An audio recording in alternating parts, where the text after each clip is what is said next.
বিসমিল্লাহির রহমানির রহিম। আসসালামু আলাইকুম। আমিও ছেলের মা হয়েছি, তাই ছেলেকে বলে দিয়েছি যে সবসময় নিজের বউকে যোগ্য সম্মানটা দেবে, তাহলে আমি খুশি থাকবো। হ্যালো এভরিওয়ান, আসসালামু আলাইকুম। কেমন আছেন সবাই? তো আজ বিরিয়ানি রান্না করব। মনটা খুবই ভালো। আজ আমার একমাত্র মা মেয়ে যেটাই বলেন আল্লাহর কাছে চেয়ে এনেছি। তো মায়ের জন্মদিন, ভালো কিছু রান্না করবো না সেটা কি হয়? তো বিরিয়ানি রান্না করব। ফুল উপকরণটা তুলে ধরবো আপনাদের মাঝে। ভালো লাগলে অবশ্যই ভিডিওটা সম্পূর্ণ দেখে কমেন্ট করবেন। এখানে আমি সব কিছুই নিয়েছি একে একে। তাহলে ভিডিওটা সম্পূর্ণ দেখবেন, আশা করি আপনাদের সবার ভালো লাগবে। বরাবরই আমি আপনাদের সাথে আছি, আপনাদের পাশে আছি। আর আমার মেয়ের যেহেতু জন্মদিন, তার উপলক্ষে রান্নাবান্না অবশ্যই আপনাদের কাছে দোয়া চাই।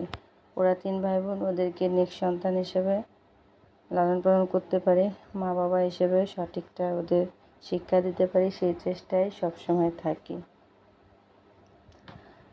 কেমন লাগতেছে আমার ভিডিওটা অবশ্যই জানাবেন, আর ভিডিওটা অবশ্যই সম্পূর্ণ দেখে কমেন্ট করবেন। এই তো দেখতে দেখতে আমার আম্মা জান বড় হয়ে যাচ্ছে। তার 4 বছর শেষ হয়ে 5-এ পা দিয়েছে। কবে দিন গেল চলে বুঝতেই পারলাম না।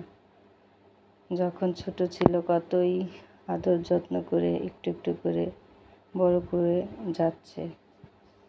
আসলে বাচ্চারা একটা সময় দেখা যায় পড়াশোনা শেষ করবে, তারপর তাদেরকে বিয়ে শাদী দিব। ছেলেরা চলে যাবে চাকরিতে, কে কোথায় কখন কোথায় থাকবে আসলে বলা মুশকিল। মেয়েকে বিয়ে দিলে শ্বশুরবাড়ি, এটাই হয়তো জীবন। আমরাও এক সময় এভাবেই বাবা মার ঘর ছেড়ে চলে এসেছি শ্বশুরবাড়িতে। কত দায়িত্ব, কত কিছু আমাদের মাঝে। এখন নিজের সন্তানদের লালন পালন করতেছি।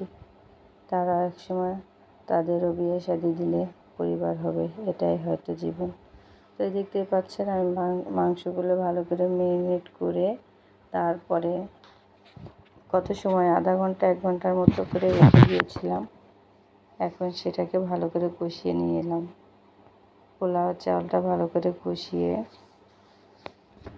আমি এখানে গরম পানি দিব এবং হাফ লিটারের মতো, 2 কেজি চাউল, তার মাঝে হাফ লিটারের মতো দুধ দিব। কারণ দুধ ছাড়া বিরিয়ানি বলেন, পোলাও বলেন, রোস্ট বলেন, কোনো কিছুই হয় না। দেখেন মাশাআল্লাহ ঝরঝরা হয়েছে। আসলে পরিবারের সকলকে বা আশেপাশে যারাই থাকেন না কেন, প্রতিবেশী, মাঝে মধ্যে সবার সাথে আনন্দটা ভাগ করে নিলে খুব ভালো লাগে। একা একা আমি কখনোই কিছু করি না। যখনই রান্না করি বাচ্চারা সবসময় বলে আজ কোন আন্টিকে দিবা, বা কাকে দিবা, কোন চাচিকে দিবা, কোন দাদুকে দিবা, সবসময় বলে। আমি একা কখনোই কোনো কিছু খাই না। যাই হোক, সবসময় দোয়া করবেন আমার বাচ্চাদের জন্য, সারা জীবন যেন আমি এইভাবে সবাইকে ভালোবাসা দিয়ে পাশে থাকতে